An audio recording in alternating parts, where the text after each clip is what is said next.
بسم الله الرحمن الرحيم. قدرمن او حضرینو، نازل ستاسو مخې ته د هغه ستر شخصیت د ژوند تاریخونه بیانوم چې د خلیفه المسلمین او امیر المؤمنین لقب یې ترلاسه کړی و. هغه د عمر بن خطاب فاروق رضی الله عنه رسول الله صلی الله علیه وسلم د ده په اړه فرمایلي دي: که زما نه وروسته کوم بل نبي وای نو هغه به عمر وای.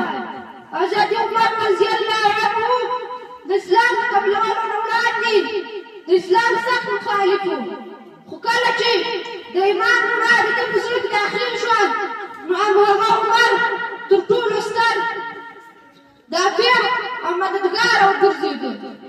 د ده بهادرت او عدل د نړۍ په تاریخ کې بېساری و. د ده د خلاف زمانه کې د اسلام دولت له ختیځه تر لویدیځه خپور شو. سره د دې ستر طاقت د ده ژوند ډېر ساده و. بستره یې د خجورو له پاڼو جوړه وه، جامې یې د پرندونو څخه ډکې وې، خواړه یې د عامو خلکو په شان وو. حضرت عمر فاروق رضی الله عنه عدل خورا مشهور و. یو وخت د یو مسلمان او یهودي ترمنځ شخړه شوه. کله چې خبره د عمر حضور ته ورسېده نو هغه د انصاف له مخې د یهودي په حق پرېکړه وکړه. همدا وجه وه چې هغه ته د الفاروق نوم ورکړل شو، یعنې د حق او باطل ترمنځ توپیر کوونکی.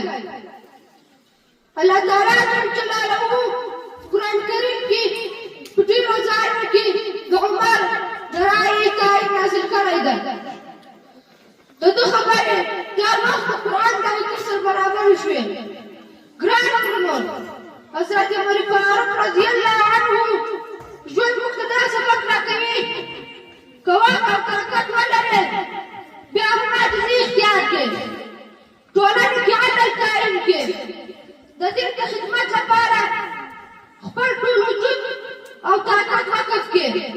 په اخر کې دا دعا کوم چې الله تعالی جل جلاله دې موږ ټولو ته د حضرت عمر فاروق رضی الله عنه د عدل، تقوا او بهادرۍ نه برخه رانصیب کړي. امین.